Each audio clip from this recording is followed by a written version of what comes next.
골로새서의 결론은 전도고 전도에는 사람이 있다고 했습니다.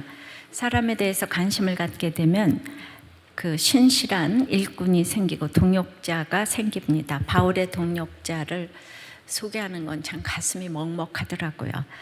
초대교회 당시 바울의 선교는 너무 힘든 것이었고 생명을 내놓아야 하는 위험한 것이었지만 기꺼이 바울 곁에서 마지막을 이렇게 지켰던 지체들을 바울은 알지도 못하는 골로새 교회에 소개를 하고 있습니다. 그들은 고생하고 순교를 하며 죽어갔지만 2000년이 지난 지금은 위대한 바울의 동역자들로 찬란하게 자리매김을 하고 있습니다. 자신은 옥에 갇혀서 언제 어떻게 될지 모르지만 신실한 일꾼들이 있으니 내가 없어도 염려하지 말라고 골로새 교인들을 안심시키며 위로하고 있습니다. 지난주에 두기고와 오네시모를 소개했는데 오늘은 그 나머지 동역자들을 소개하는 사람 얘기 두 번째입니다. 이런 소수의 일꾼들이 모여서 초대교회의 폭발적인 부흥을 일으켰습니다. 부흥은 방법이 아니고 세상의 지혜와 경험도 아니고 어떤 수치 가운데서라도 복음으로 변화된 한 사람 한 사람이 주인의식을 가질 때 저절로 일어나는 것입니다. 이런 사람들이 변하여 건강한 공동체의 정신을 가지게 되니 사랑과 희생을 기꺼이 감수하게 됩니다. 건강한 공동체 정신의 특징을 오늘 살펴보고자 합니다. 첫째로 함께 갇힌 자들입니다. 10절입니다. 나와 함께 갇힌 아리스다고와 바나바의 생질 마가와 이 마가에 대하여 너희가 명을 받았으되 그가 이르거든 영접하라. 아리스다고는 바울 사도와 함께 갇혔습니다. 자기의 고난보다 바울 스승의 고난에 동참하여 환난을 당했기 때문에 굉장히 수준 높은 고난을 자처한 자입니다. 성경의 이 이름이 사도행전 19장 29절, 20장 4절, 27장 2절, 빌레몬서 1장 24절 등 5번 등장합니다. 아리스다고는 최상의 지도자라는 뜻입니다. 아리스다고도 2차 전도 여행 시 데살로니가에서 바울의 설교를 듣고 회심했고 에베소에서 폭동이 일어났을 때는 가이오와 함께 폭도들에게 잡혀 죽을 뻔한 적도 있습니다. 유라굴로 강풍 속에서도 함께한 사람입니다. 구제헌금을 전달하기 위해 바울의 예루살렘 여행에 동행했고 바울의 로마 여행도 동행했었습니다. 전설에 의하면 아리스다고는 네로 동지 때 로마에서 순교했다고 합니다. 선교와 교회 성장의 원동력은 고난까지 함께하는 사랑에 있습니다. 고난까지 함께한 이 사람이 없으면 초대교회의 엄청난 일을 해낼 수가 없습니다. 물론 옥에 같이 갇혀서 옥살이를 한 것인지 옥바라지를 한 것인지는 잘 모릅니다. 아리스다고는 한마디로 늘 바울과 함께하며 고난의 현장에서 도왔던 사람입니다. 그래서 11절에 이런 사람들이 나의 위로가 되었다고 합니다. 홀로 서기도 참 중요하지만 그러나 홀로 사명을 감당하기는 어렵습니다. 자, 생명 내놓고 구원 때문에 애통하면 이 아리스다고처럼요 형식적인 신방은 하려고 해도 할 수가 없습니다. 여러분들에게 우리들 교회 목자들의 신방을 한번 받아보시기를 권합니다. 저는 한 사람도 형식적으로 방문하는 사람은 저는 없을 것이라고 확신합니다. 저도 오늘 다양한 우리들 교회 지체들을 이모저모로 소개하고자 합니다. 대단한 옥에 갇히는 것이 아니라 오늘 들리는 소식과 함께 갇힐 수가 있어야겠습니다.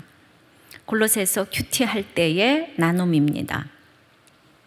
이렇게 40살에 키도 작고 골반도 작고 경험하는 이 초산이라서 굉장히 자매가 걱정을 했어요. 근데 출산 당일 죽기를 각오하면서 대제사장 앞에서 전도를 시작한 스데반 집사를 묵상하며 혹시 출산의 고통에 죽을 만큼 아플지라도 정신을 차리자고 스스로를 격려했대요. 그래도 힘든 순간엔 어찌할 바를 몰라 병원 복도에 기대어 심호흡이라도 하고 있었는데 아리스다고처럼 함께하며 분만실 복도에서 애써 기도해 주시는 그 목자님이 얼마나 제게 힘이 되었는지 모릅니다. 친정 부모님도 저의 우상이었던 언니도 힘이 돼주지 못했는데 말입니다. 누가 될까 봐 오시지 말라고 했는데도 다른 약속이 있음에도 제게 달려와 주신 목자님이 진심으로 고마웠습니다. 기도를 마치신 목자님은 점점 힘들어하는 저에게 의료진에게 빨리 상황을 전하라고 하셨습니다. 말씀대로 했더니 곧바로 분만실로 옮겨졌고 저 자신도 놀랄 만큼 순풍하고 순산을 했습니다. 순풍이 뭔지 알죠? 아이도 무척 건강했습니다. 제게 출산은 순식간에 일어난 일이었기 때문에 아이를 낳았다는 것이 실감나지 않아서 눈물 한 방울 흐르지 않았습니다. 아이가 제 가슴에 얹혀지고 첫인사를 하는 순간에도 두툼한 이불을 덮고 휠체어에 타서 입원실에 올라갈 때도 눈물이 한 방울 안 났습니다. 그러나 입원실에 올라온 남편이 교회 지체들의 축하 메시지가 빗발치듯 쏟아지고 있다는 말을 해주었을 때 제 눈에서 왈칵하고 뜨거운 눈물이 흘렀습니다. 늘 혼자라고 생각했고 그래서 씩씩해야 한다고 스스로를 채찍질해 왔기에 많은 순간 외로워했습니다. 기쁨의 순간에도 소수의 사람만 진심으로 기뻐할 거라 생각했는데 계속되는 축하 메시지와 목자님의 방문은 제 고정관념을 깨주었습니다. 순간순간 이어진 믿음의 지체들의 화살기도 간절한 기도가 다 모여 순산하기엔 걸림돌이 참 많았던 저의 신체적 한계에 하나님의 긍휼하심을 이끌었구나 하는 감사가 있었습니다. 제사장을 다하는 공동체를 통해 저를 위로해 주신 하나님의 사랑을 한없이 느꼈습니다. 적용해 보세요. 나의 고난에 함께 할 수 있는 지체가 있습니까? 목자님이 오셨지만 안 오신다면 그것도 여러분 삶의 결론입니다. 근데 대부분은 이 아리스다고 목자들이 참 많이 있다고 생각을 합니다. 자, 공동체 정신 두 번째는 함께 역사하는 자입니다. 11절입니다. 유스도라는 예수도 너희에게 문안하느니라. 그들은 할례파이나 이들만은 하나님의 나라를 위하여 함께 역사하는 자들이니 이런 사람들이 나의 위로가 되었느니라. 이 사람도 함께 역사하는 자입니다. 역사라는 단어는 바울의 동역자를 깊이 신뢰할 때 쓰는 표현입니다. 유스도가 그런 사람이라는 거예요. 사실 어떤 의미에서 교회의 기득권층이라고 할 수 있는 이들은 할례를 받아야만 구원받는다는 율법주의자라고 할 수 있지만 이들이 변화된 거예요. 그들이 소신을 가지고 개종한 것으로 바울은 너무도 큰 위로를 받았어요. 이들과의 동력은 그 당시 질병과 매임에서의 고통을 완화시키는 진통제 역할을 했다는 뜻이 있어요. 뭐가 그렇게 완전히 고통이 없어지겠습니까? 아리스다고, 마가, 유스도 이 세 사람만, 이들만은 하나님 나라를 위하여 역사한 사람들이라고 표현을 합니다. 이들만은 이런 다른 할례파는 함께하지 않았다는 뜻이에요. 교회를 다니지만은 절대로 바울과 함께하지 않았는데 이들만은 그래서 이 사람이 왜 그렇게 위로가 되었냐 하면은 같이 예수를 믿는다고 교회를 다닌다고 하는데 그야말로 환난당하고 빚진 자들은 그래도 여기 이 복음이 사모에서 왔겠지만은 그렇지 않은 이 기득권층들에게 바울의 복음이 들어가는 거는 하늘의 별 따기니까 진통제 역할을 했다고까지 하는 그들의 섬김이 너무나 필요했기 때문입니다. 예수님을 죽인 유대인들의 핍박 때문에 12제자가 사역을 시작했습니다.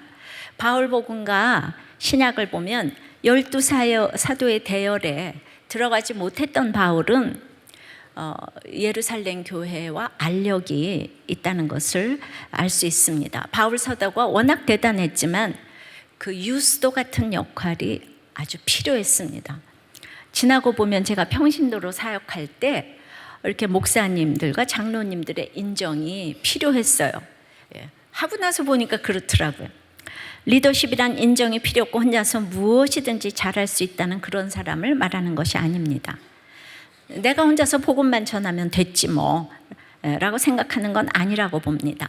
복음을 전하기 위하여 하나님을 붙잡는 사람이 리더입니다. 복음이 회방을 받지 않기 위해서입니다. 누구도 혼자서는 일할 수 없습니다. 그래서 할례파였던 사람들도 이곳에 섬겼다는 것입니다. 우리들 교회에 환난당하고 원통하고 빚진 자들만 오는 것이 아니라 신학 박사 안사 집사님들도 오셨습니다. 할례파가 온 것입니다. 제가 여러 가지로 연약하지만 다양한 사람들이 우리들 교회에 모이는 것을 보고 성경대로 되어가는 교회라는 생각을 합니다. 적용해 보시면 나는 누구에게 신뢰를 주고 있는가? 그리고 여러분들은 누구를 신뢰하는가 한번 생각해 보세요. 나는 누굴 신뢰하고 누가 또 나를 신뢰하지? 대답을 한번 적어보시면 여러분들의 믿음의 현주소가 좀 드러날 것 같아요. 자, 공동체 정신 세 번째는 그리스도 예수의 종입니다. 12절 13절입니다. 그리스도 예수의 종인 너희에게서 온 에바브라가 너희에게 문안하느니라. 그가 항상 너희를 위하여 애써 기도하여 너희로 하나님의 모든 뜻 가운데서 완전하고 확신 있게 서기를 구하나니 그가 너희와 라오디게아에 있는 자들과 히에라볼리에 있는 자들을 위하여 많이 수고하는 것을 내가 증언하노라. 사람의 종이 아니고 그리스도 예수의 종으로 표현했습니다. 바울 사도에게 자신에게 사용한 그리스도 예수의 종, 이 호칭은 디모데와 에바브라 두 사람에게만 사용했습니다. 에바브라는 교회를 설립한 후 그들을 위해 애써 기도했습니다. 마치 전투를 벌이듯이 열심히 기도했다는 뜻입니다. 공동체 정신의 이 기도는 절대적으로 들어갑니다.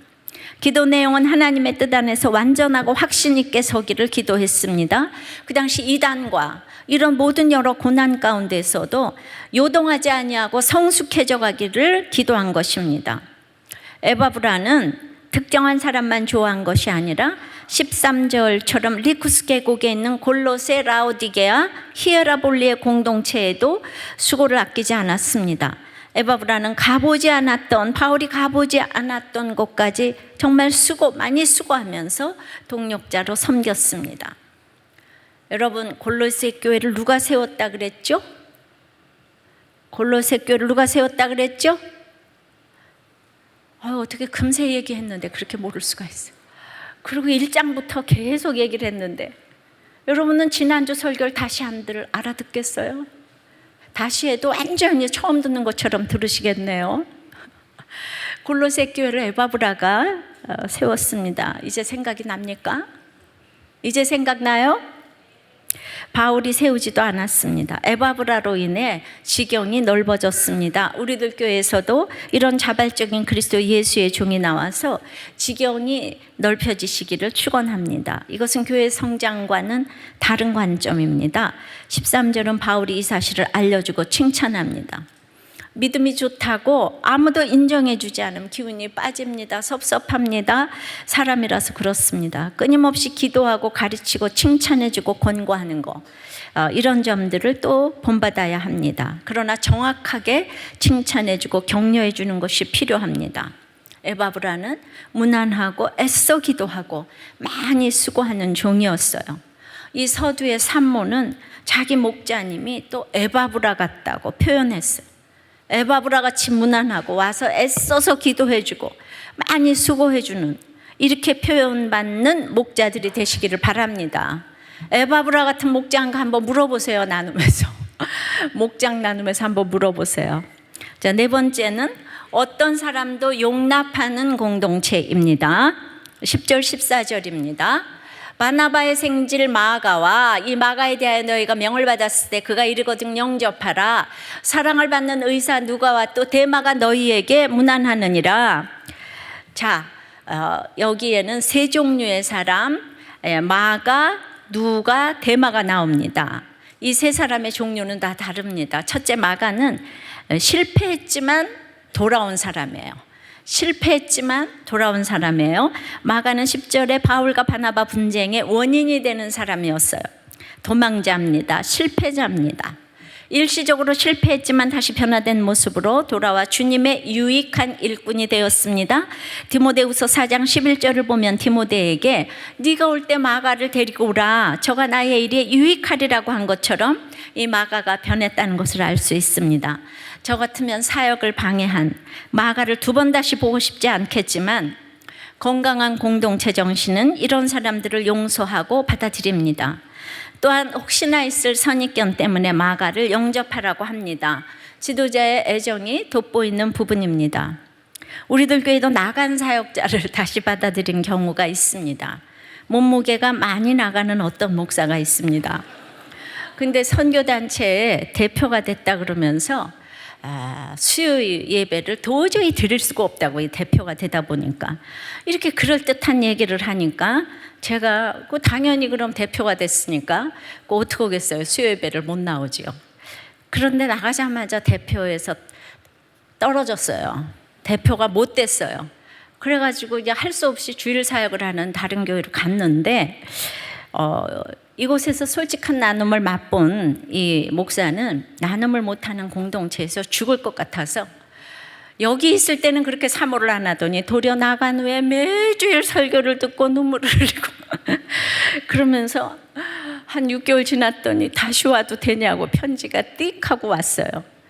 제가 그럴 줄 알았다고 그랬지만은 저는 그럴듯한 이유로 나갔기 때문에 싫어서 나간지 몰랐기 때문에 쏘가서 다시 또 받아들였어요. 오고 나니까 이렇게 솔직하게 얘기를 다 하더라고요. 자, 유익을 끼치는지 두고 보십시다. 네. 또한 사람이 있는데 한결같은 누가가 있습니다. 14절에 사랑받는 의원 누가가 문안합니다. 누가는 3차에 걸쳐서 바울과 동행하는데 이 사람은 문필과 의술에 뛰어났지만 숨은 봉사까지 하는 아주 겸손한 사람이었어요. 사도행전 그 대단한 책을 기록하면서도 자신의 이름을 한 번도 기록하지 않았어요. 늘 자기를 나타낼 때는 우리라고 표현을 했습니다. 바울은 누가를 아주 간단하게 사랑받는 의원이라고 했습니다. 그러나 사랑보다 더 좋은 칭찬이 어디 있겠습니까? 누가라는 뜻은 빛이라는 뜻입니다. 바울의 주치의로 효과적인 복음 전파를 위해 그의 건강을 보살펴주는 사랑받는 의사였어요. 누가는 한결같은 사람으로 이 동역자가 되었습니다. 그래서 저도 우리들 교회 의사를 또 한번 소개를 하고자 합니다. 저는 발을 전문으로 하는 의사여서 이제 동남아에서 활동하시던 선교사님 한 분이 당뇨로 인해 합병증으로 발이 심각할 정도로 괴사가 진행되어 있는 그분의 발을 담당하게 되었습니다. 서둘러 감염된 고름을 빼내는 수술을 시행했습니다. 많은 양의 고름이 배액되는 것에 놀라기도 했지만 폐혈증 직전의 상태라 수술을 진행하면서 몇 번이나 혈압의 하강을 경험하고 가슴을 졸였습니다. 이러한 과정들을 지켜보던 한 직원이 과연 하나님이 계신 걸까요? 어떻게 주님의 일을 하는 주의 종을 이렇게 돌보지 않을 수가 있지요? 하나님께 화가 나요. 그래서 저에게 물어왔습니다. 또 이 의사가 얼마나 믿음이 좋으면 막 이렇게 또 물어보는 직원이 있겠습니까? 어떤 식으로든 하나님은 그분의 구원 계획을 오차없이 이루실 것이다 라고 대답은 했습니다. 선교사님이 조금씩 상태가 호전되셨지만 여전히 빈혈 수치가 낮아 내시경 검사를 하게 되었고 위에서 암성 병변이 발견되었습니다. 조기에 발견된 덕택에 큰 수술을 하지 않고도 내시경만으로도 병변을 도려낼 수 있었습니다.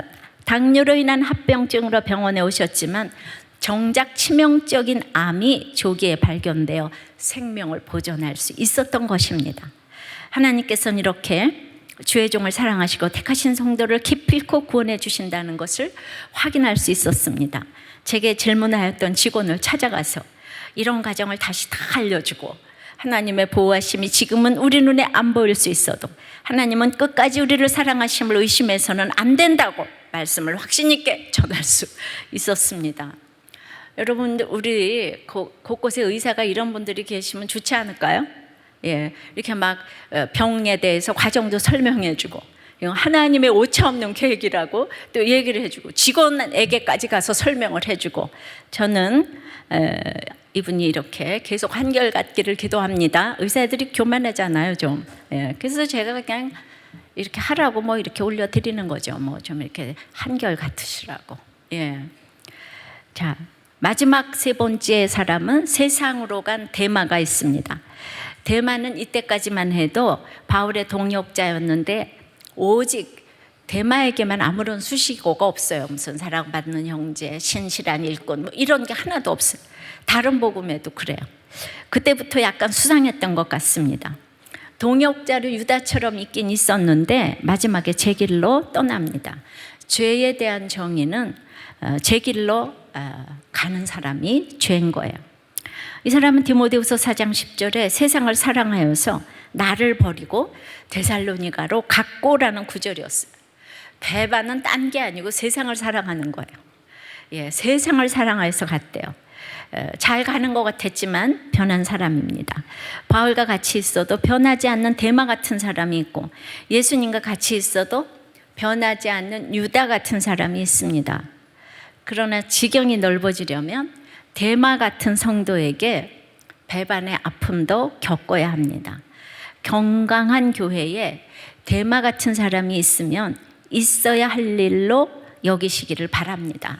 제가 우리들 교회도 감당이 안 돼서 왔다가 가신 분들도 많고 또 이사 가신 분들도 많고 그렇다고 모두 대만은 아니죠, 그죠? 예. 근데 제가 그냥 깜짝깜짝 놀라죠. 이분도 떠나셨구나. 뭐 많지는 않아도 그렇다고 우리가 이 모든 사람들이 같이 가는 교회가 건강한 공동체라고 생각해요. 다 용납하다 보면 우리 목장 모임처럼 가난한 사람들을 위해 집을 오픈하는 15절에 눈바 같은 부자 여인도 있습니다. 당시 상황 때문에 지하교회는 가정에서 작은 공동체로 모일 수밖에 없었어요. 그러니까 목자 한 사람 한 사람은 가정교회 목회자로 생각하고 사랑하면서 이 사명을 감당했습니다.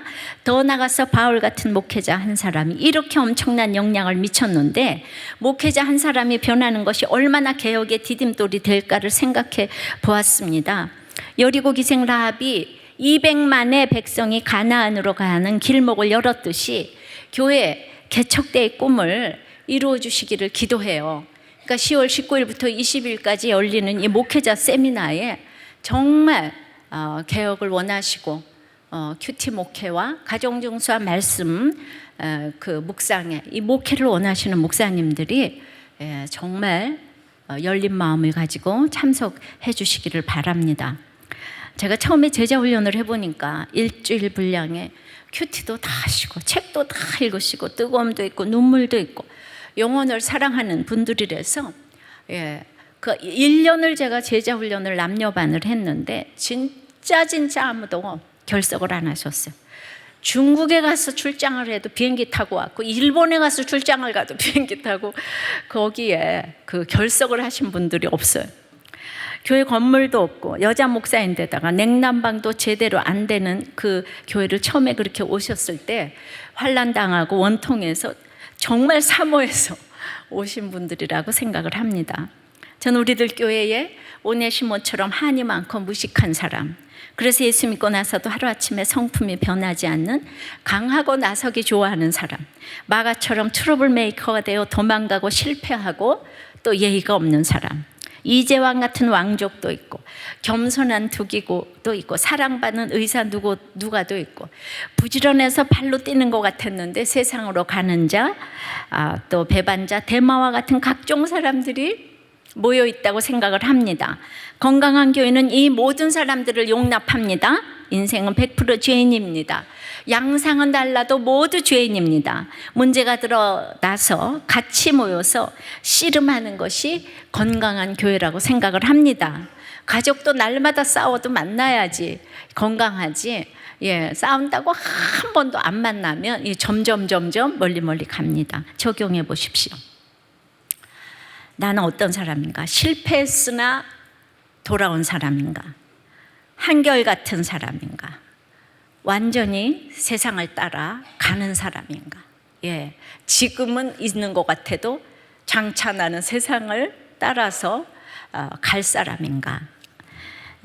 다섯 번째는 그 공동체, 건강한 공동체 정신 다섯 번째는 서로 무난하는 공동체입니다.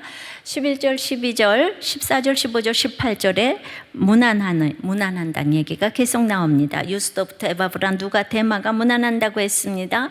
그리고 너희들이 눈바의 교회를 문안하라고 합니다. 사랑은 문안에서부터 시작합니다. 로마서 16장 16절에 너희가 서로 거룩하게 입맞춤으로 문안하라고 합니다. 여러분들 싫은 사람과 어떻게 입맞춤을 하겠습니까? 새 한 마리 값도 안 되는 그 비천한 노예들과 어찌 껴안고 사랑을 할 수가 있겠어요? 근데 이것이 가능한 것이 건강한 공동체의 정신인 것입니다. 지난주에 얘기했지만은 정말 그 백정과 양반들의 이 모임, 고종 황제를 치료했던 이제 에비슨이 이 박성춘을 만져준 것은 어마어마한 역사입니다. 근데 알렌 의사는 그걸 아주 싫어했다고 그래요. 그래가지고 무어 선교사를 완전히 그냥 정말 그냥 무식하게 전도한다고 그렇게 욕을 했다고 그럽니다. 여러분 이것도 저것도 다 필요하다고 생각하지만은 그만큼 이제 정말 생각지 못한 일을 하는 것이, 생각지 못한 창조적인 사랑을 하는 것이 건강한 공동체 정신이라고 생각돼요. 우리는 내가 친한 사람이 다른 사람과 친한 거가 싫습니다. 그래서 교회에서도 끼리끼리 이제 모입니다. 그래서 오늘 내가 이제 저 목사님하고 너무 친했는데 갑자기 오늘 딴 사람하고만 얘기를 해. 그럼 우리는 한 달여를 고민해. 그것 때문에 왜 나하고 인사하다가 오늘 약간 나를 쌀쌀 맞게 됐어, 왜 그러지? 이럽니다. 누가와 같이 겸손한 사람에게 문안을 받고 교제를 하는 것이 얼마나 큰 축복입니까?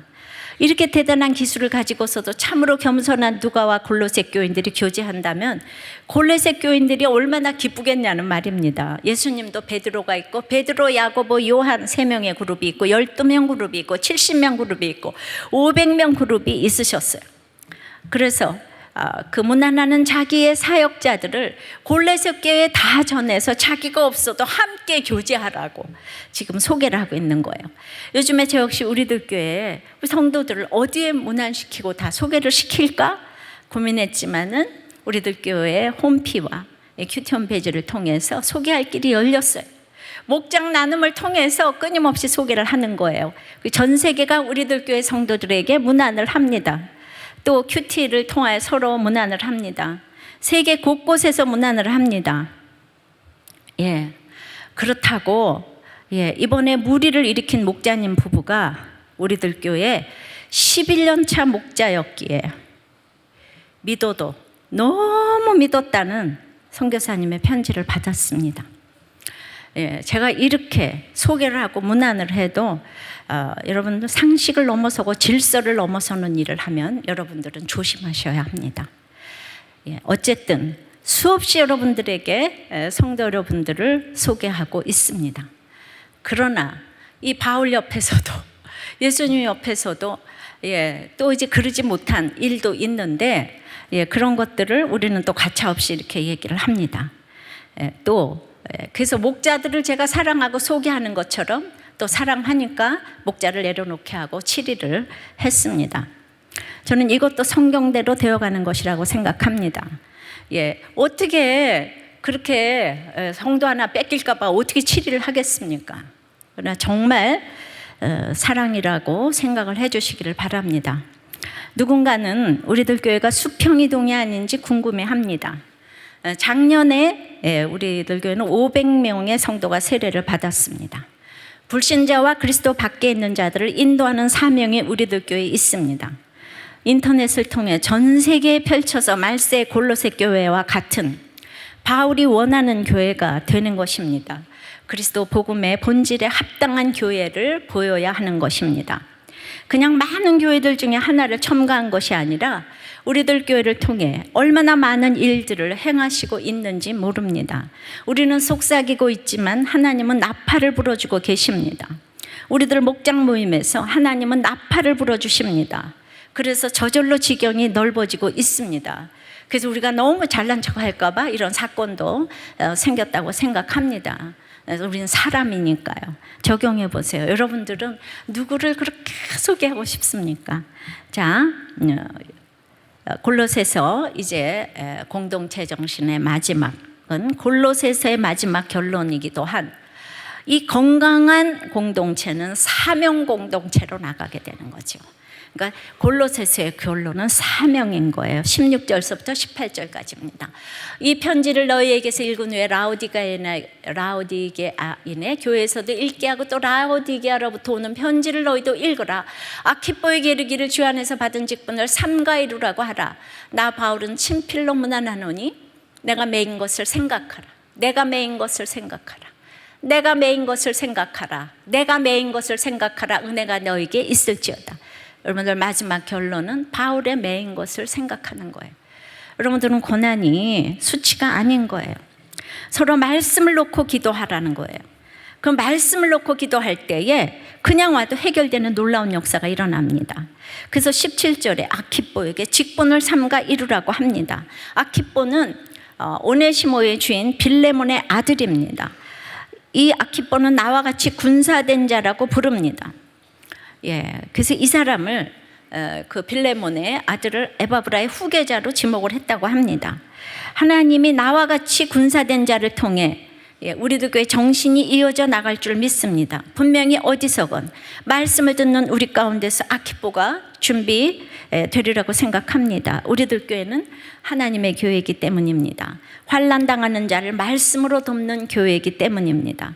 주일학교부터 전부 큐티를 하면서 말씀으로 자라는 교회이기 때문입니다. 우리들 교회의 각각의 가정교회는 눈만 뜨면 용납이 되지 않는 식구와 식구들 틈에 살고 있습니다. 우리들 교회는 세상에 보이는 교회라는 생각을 한시도 잊어서는 안 됩니다. 나는 세상에 보여지는 교회인 거예요. 그래서 너무 우리들 교회 자랑만 하지 않아요. 치리도 얘기를 하는 거예요. 정말 어떤 것도 다 솔직하게 투명하게 내요. 이렇게 다 알리고 가는 거예요. 저도 이렇게 하고 싶고 저렇게 하고 싶은 거 있지만 항상 제가 우리들 교회라는 생각을 잊을 수가 없어요. 이걸 하고 싶어도 교회에 누가 될까 봐, 내가 조금 뭘 잘못해도 이것이 우리들 교회 누가 될까 봐, 내가 잘못한 이 생각까지도 찾아와서 우리들 교회를 정말 무너지게 할까 봐, 한 교인이 잘못될까 봐 제가 이렇게 날마다 제가 교회라는 생각을 정말 잊지 않는 것입니다. 그러므로 어떻게 하면 이게 잘 될까? 우리 교인 여기 얻어들이게 하는 교회가 아니라고요. 본질적인 교회가 되기 위해서 너무나 사랑하지만은 또 아픈 것들은 잘라낼 것들은 잘라내야 된다는 거죠. 골로새서는 바울의 매임을 1장부터 여러 차례 언급합니다. 바울이 매인 것이 옥에 있고 질병이 큰 원인으로 작용할 수 있지만 그러한 상황 속에서 서신을 친필로 썼다는 것은 골로새 교회에 큰 애정이 있었다는 것을 나타냅니다. 정말 내가 애정을 가지고 이야기하노라. 나의 매인 것 쇠사실로 생각하라고 합니다. 오늘 친필로 여러분들에게 제가 정말 서신을 쓰고 싶어요. 애정을 가지고 얘기하노니 여러분들은 나의 매인 것 쇠사슬을 좀 생각하시라고요. 어떤 집사님이 그냥 우리 아이가 학교에서 뺨을 맞았다고, 어떻게 뺨을 맞을 수가 있냐고 그래서 또 제가 생각해 보니까 우리 아들은 고등학교 때 머리를 맞아가지고 화장실에서 쓰러졌다고. 그러니까 그 집사님이 아무런 말도 못 하셨어요. 여러분, 그래서 몇 시간 동안 정신을 못 차렸어요. 그때부터 기억력이 없어지지 않았나. 어렸을 때도 없었지만 더욱더 없어지지 않았나. 제가 그때 이렇게 정말 날마다 큐티 모임을 하고 모든 사람들을 살리고 있는데 남편도 갔는데 우리 아들은 왜 속썩이더니 저렇게 이제 머리까지 정말 그렇게 됐나. 제가 생각할 때 그렇지 않겠습니까? 그런데 제가 그렇게 좋은 역할만 할 일이 뭐가 있어요? 우리 아들은 공부 잘하고 착하고 그냥 언제나 남들 때려주고 이 역할만 하는 게 좋은 것이겠어요? 이래도 저래도 천국만 가면 되는 거지. 안 그래요? 나의 매임을 생각하라. 골로새서 1장부터 마지막까지 결론이 나의 매임을 생각하라. 나의 고난 가운데서 그리스도의 비밀을 전하라고. 이런 얘기들을 그냥 곳곳에 맞게 제가 내놓을 것이 있는 거예요. 지도자와 증인으로서 자기의 매임을 자랑할 수 있는 것이 얼마나 축복인 줄 아십니까? 바울은 입만 열면 나의 매임을 생각하래요. 저 역시 입만 열면 내가 과부다라는 걸 아시죠? 여러분들은 그게 뭐가 불쌍한가? 여러분들 과부 중에서도 가장 불쌍한 과부는 먹고 살 것이 있는 과부예요. 예, 왜냐하면은 고아와 과부는 주인이 없잖아요. 그러니까 영적으로 서 있기가 너무너무 힘든 거예요. 그 불쌍히 여기라고 그랬어요. 예, 그러니까 오죽하면은 60이 넘어야 과부도 참과부 명단에 올라간다 그러겠어요. 그러니까 믿을 수가 없는 게 과부인 거예요. 주인이 없어서 언제 어떻게 유혹에 넘어갈지 모르는 게 과부예요. 예, 근데 먹을 거라도 없어서 일이라도 해야지 정신 차리고 살지 않겠어요? 그러니까 과부 중에서도 가장 불쌍한 과부인 김과부. 예. 그러니까 지도자와 증인으로서 나의 매임을 수치스러워하지 않고 이것을 자랑하는 것이 얼마나 환난당한 사람들을 위로하는 큰 능력이 되는 줄 모르는 것입니다. 나의 매임을 생각하라. 이게 마지막 결론이에요. 건강한 공동체 정신은 사랑받는 형제에 위로하려 함이라. 위로가 되었더라. 너희를 위해 애써 기도하고 너희에게 무난하고 은혜가 있기를 원한다 등 서로를 향한 사랑과 따뜻함이 곳곳에 배어 있어요. 여기에는 권위주의나 시기심, 경쟁심 등 전혀 보이지 않아요. 이런 공동체가 천국이 가시적으로 보여지는 곳인 거예요. 그러면 저절로 사명 공동체로 나가게 돼 있는 거예요. 이런 건강한 공동체는 사명으로 나갈 수밖에 없는 것입니다. 건강한 공동체에서 이렇게 다 사명을 감당하니까 그 사람이 또 사명을 감당해야 되는 계속 복음에 그냥 전염이 계속돼서 내려가는 그 간증을 오늘 또 여전한 방식으로 해드리겠어요. 저의 출애굽 간증은 혼외 자식을 키우는 일입니다. 그 직장 동료 아가씨와 영화를 본 영수증이 들키니까 남편은 도리어 자기가 책임을 지고 이혼을 하겠다고.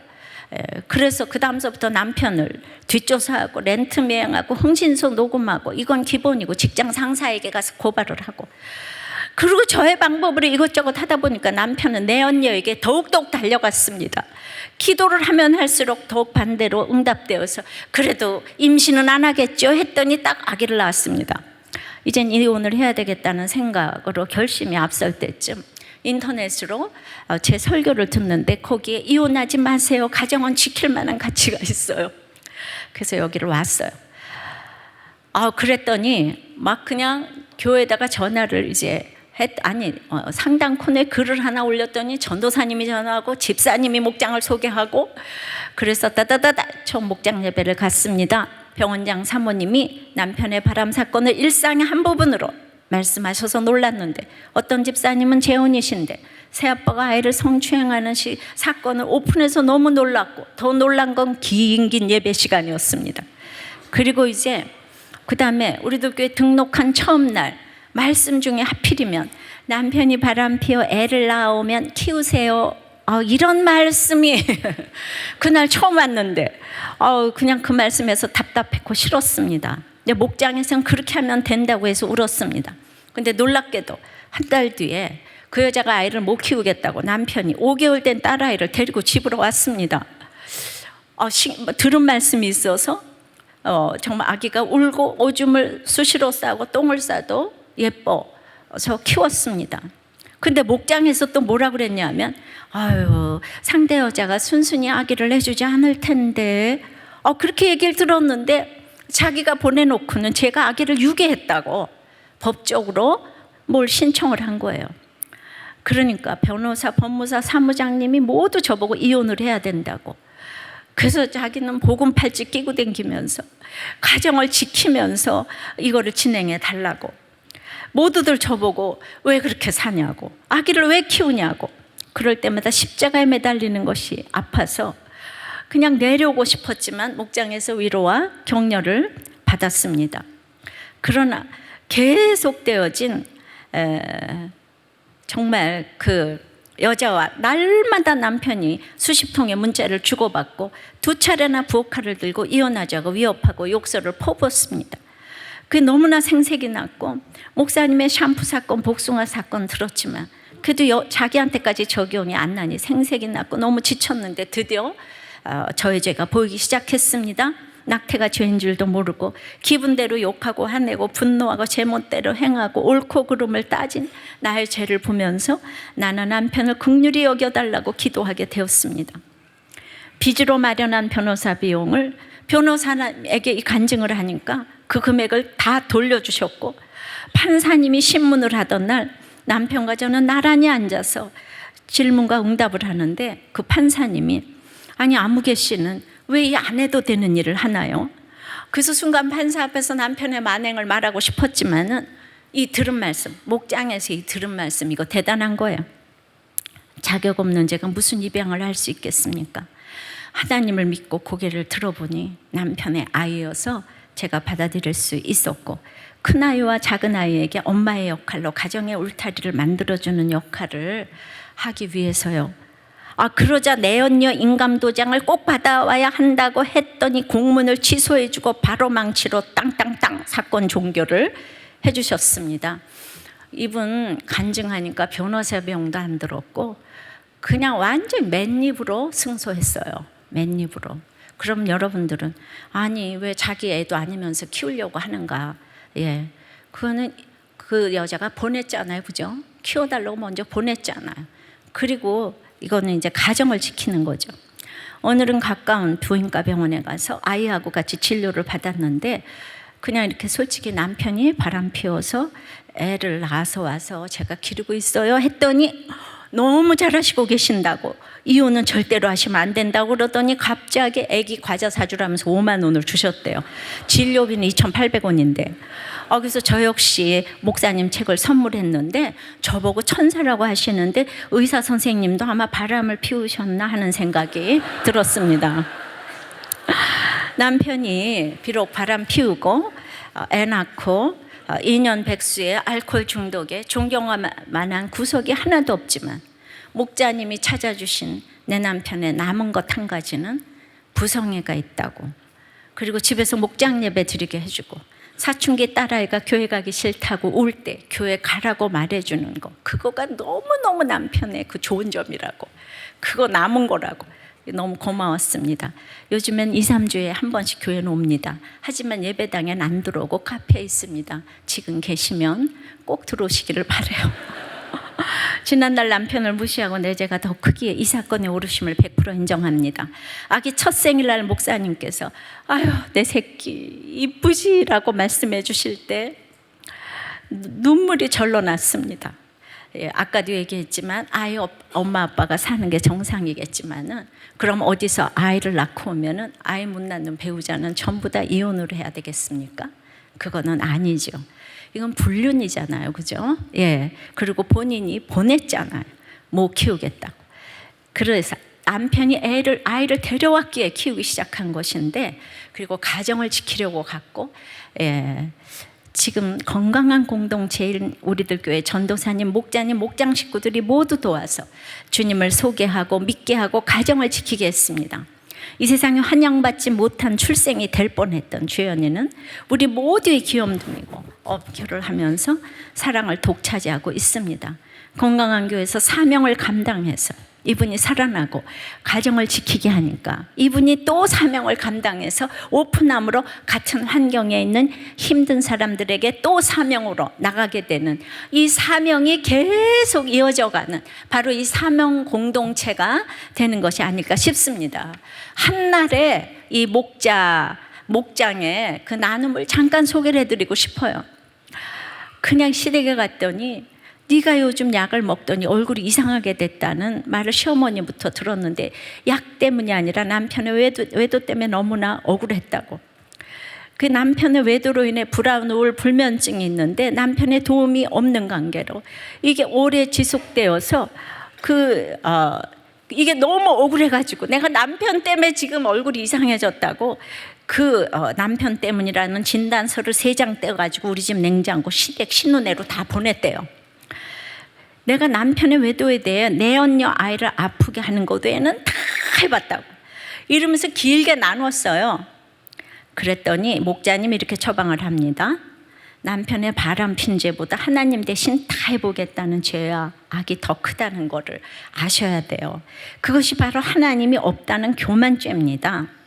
하나님 방법대로 가는 것은 오직 남편이 말씀 들으러 오는 것밖에 없어요. 그러니까 한 번이라도 교회에 오기 위해서 갖은 정성을 다해야 되는 거지, 시댁에 가서 그걸 고발해서 되는 게 아니에요. 이렇게 처방을 해주는 거예요. 그리고 또 하나는 또 아빠가 그렇게 이제 또 다른 분이에요. 아빠가 나가서 외도를 하는데 아이가 너무나 상처를 받아가지고 성적이 딱 떨어졌는데 그냥 저기 과외 공부도 못 시키고 그냥 너무 손해받는 것 같아서 억울해서 죽을 지경이다 이러니까 또 목자님이 허리띠를 띠고 말씀으로 회복해야 되는 거예요. 좋은 부모는 사교육 잘 시켜주는 부모가 아니라 말씀으로 큐티하는 부모예요. 이 상황을 말씀으로 해석하고 나갈 때 자녀들에게 최고의 실물 교육이 되는 거예요. 말씀 때문에 일어나는 모습을 보여주셔야 돼요. 목자님이 또 이렇게 처방을 합니다.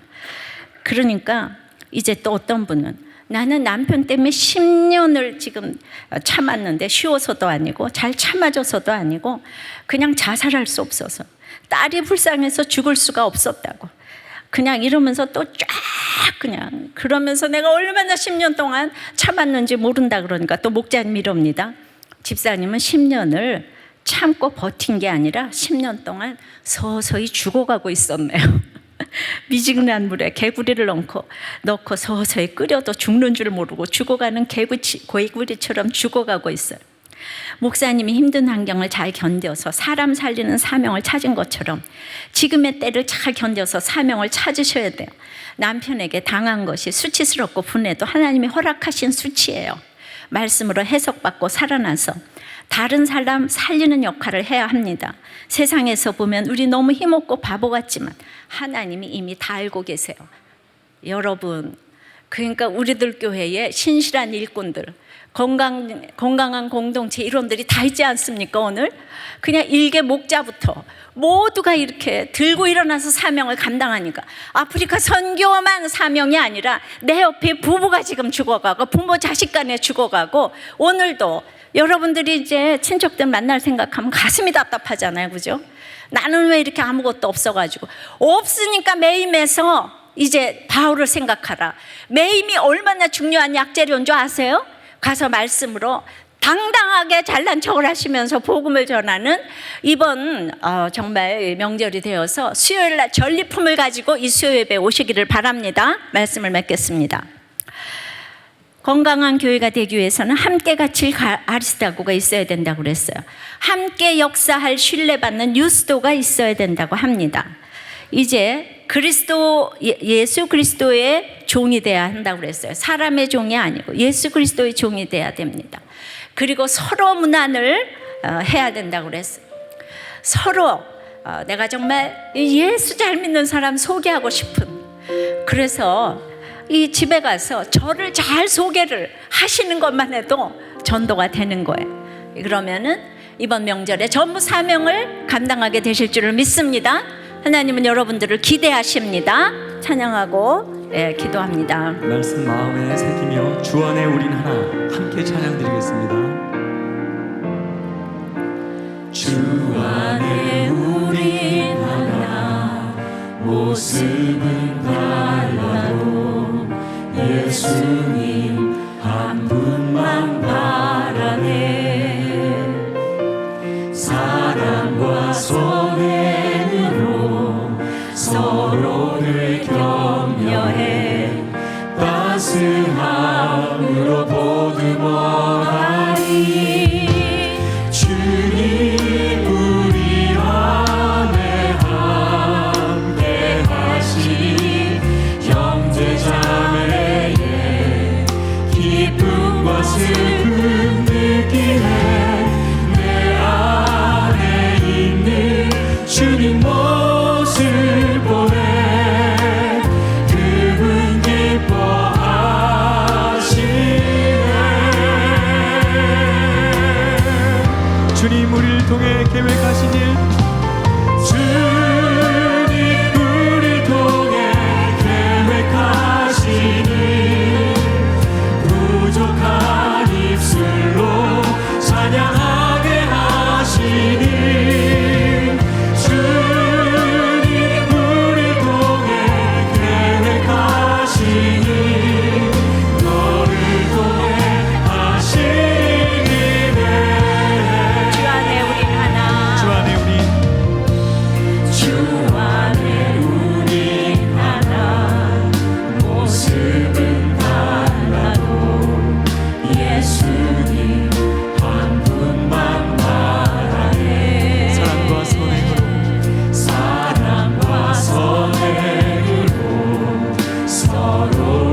여러분을 너무나 기대를 하신다고 합니다. 그런데 우리가 예수를 믿고 더군다나 우리들 교회까지 와서 이렇게 큐티를 하고 목장까지 가면서도 지금 이제 너무 식구들을 만나기 싫고 모든 식구들은 잘 사는데 예수 믿는 나는 이게 뭔가, 그런 사람이 있다면 회개를 좀 하시기를 바라고, 나의 매임을 생각하라고. 오늘 제가 4번 5번을 읽었어요. 사도 바울의 결론은 처음부터 끝까지 나의 매임을 생각하라고. 제가 너무 부족해도 여러분들은 저의 매임을 생각하셨어요.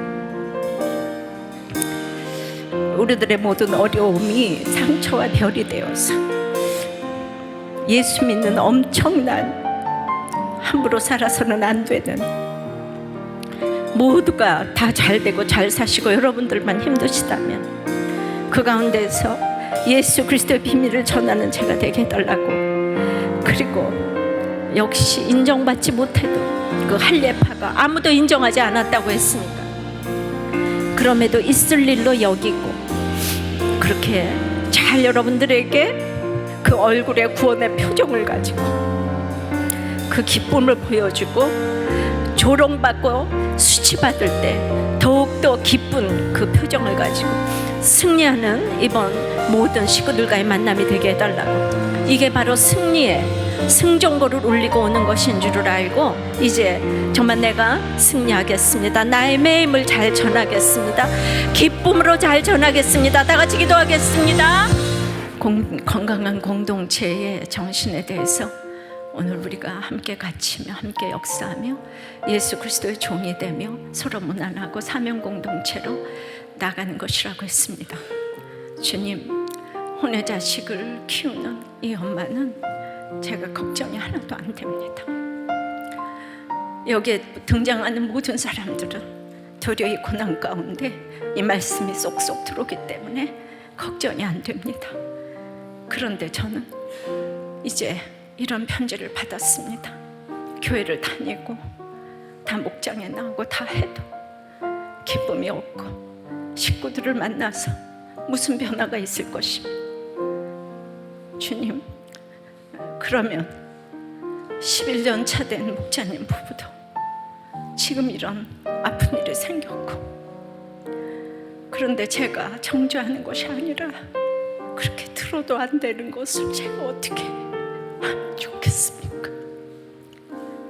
그렇게 열심으로 예배도 오고 큐티도 하는데 기쁨이 없고 자꾸 비교가 되고 하는 이런 것들을 그가 그러고 싶어서 그러겠습니까? 주님, 제가 참 많이 생각을 해봤습니다. 그것이 마음대로 되는 일이 아닌데 그것이 제가 잘못 서 있어서 이렇게 기쁨이 없는 것이 아닐까 생각하며 여러분들이 식구들을 만날 때도 자꾸 자격지심이 가고 만나는데도 세상을 비교하는데 그 말씀이 파고 들어가서 내 죄가 안 보인다고, 그러니 기쁨이 없다고 하는 그런 모든 여러분들을 위해서 주님, 제가 그것이 여러분들 마음대로 안 되는 것을 아니까 주님, 제가 너무나도 안타깝고 주님, 이 믿음이라는 것이 하나님의 선물인데 마음대로 되는 것이 아닌데 주님, 불쌍히 여겨 주시옵시고 긍휼히 여겨 주셔서 누가 사명체로 공동체로 가는 게 좋은 걸 누가 모르겠습니까? 신실한 일꾼이 되는 걸 누가 모르겠습니까? 박성춘 장로처럼 그렇게 기쁨이 넘치는 게 좋은 것을 누가 모르겠습니까? 주님, 아무것도 할 수 있는 것이 없사오니 주여 나를 불쌍히 여겨 주시옵시고 우리 모두를 불쌍히 여기셔서 그래도 되는 것이 없는 것 같아도 이 자리에 붙어있고 이 공동체에 붙어있다는 것으로 앞으로 정말 지금은 보이는 것이 없어도 콩나물에 물을 줘서 아무것도 되는 거 없어도 이제 어느 날 콩나물이 자라는 것처럼 우리가 그렇게 자라게 되는 것을 믿습니다.